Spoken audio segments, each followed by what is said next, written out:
So right here on the map, we got a very complicating puzzle. So the first thing you do is you burn the wood away on here and on the pillars behind it. And there's also a blue silhouette, like a thing you can learn the stab from. I don't do it in this video because I already did it. But I came back here about 8 times.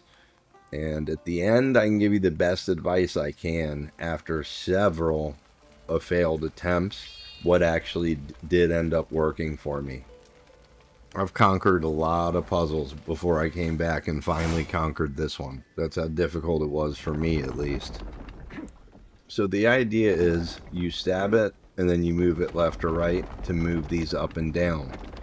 And I kept getting it to have like one that was off. And after a long time, I don't want to say hours, but probably like at least almost an hour, almost, I realized that you have to take advantage of little spaces. And what I mean is, by the end, like I kept going up and down over and over again. So you really want to stab each hole. Each hole is going to make it move a different way. And you'll realize that a lot of times it's similar, and other times it changes a lot. So that's why I encourage you to go around the thing to see what kind of movement you can get out of it, or which pillars and what sequences you can move. Someone may have a much cleaner, easier example of how this mechanic works, and if you know it, please leave a comment and let me know, but this is what worked for me. So I kept struggling with this second and the fifth one, either being too high or too low. That's where I ended up. And then after I did that and battled that back and forth, I realized I wasn't going to get it to work that way. So then what I did was, I waited, I kind of moved them up as high as I could or as low as I could to have a little wiggle room in between each pillar. Because if you're doing or having the same problem that I'm having right now, because if you're having the same problem I was having, where you're struggling between the second and fifth pillar, it's going to go on forever. So you got to change your strategy. So this part of the video is kind of long, just because I want anybody that's having trouble to be able to see like how I worked it into where it ended. So if you weren't dealing with 2 and 5, you were dealing with these two in the middle being too high, or not the middle, 3 and 4.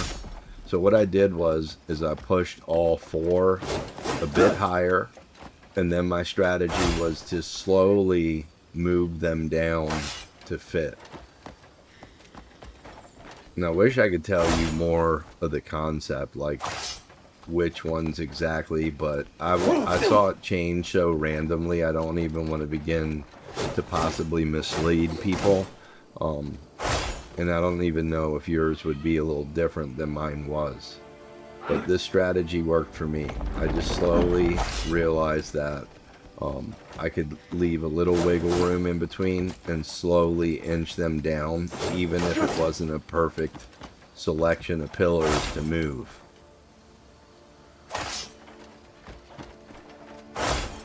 And again, you want to go around and really test which hole is going to move, because sometimes they'll change. A lot of times it's the same, but I have seen it change.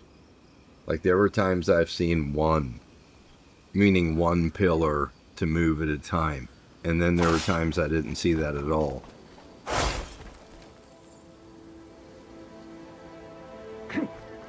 See, right here is when I realized the strategy might work, because they all look so close.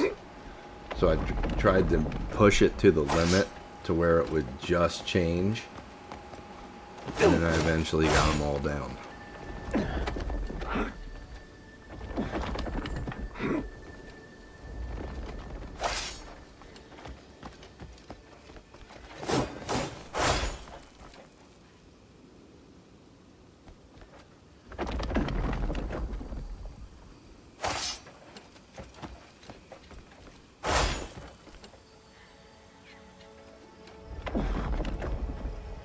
This was my moment of relief, right here. And again, not to forget, right where you get the axiom, where that pillar is, the little one in the front, if you need to learn the stab move or watch what the guy's doing, he's going to be right on the right of that, right in front of the 4th pillar. Alright, y'all. Thanks for watching. I hope this helped, because this really drove me crazy. I think this was probably one of the hardest ones for me, at least. Alright, y'all. This is Rambo. Peace.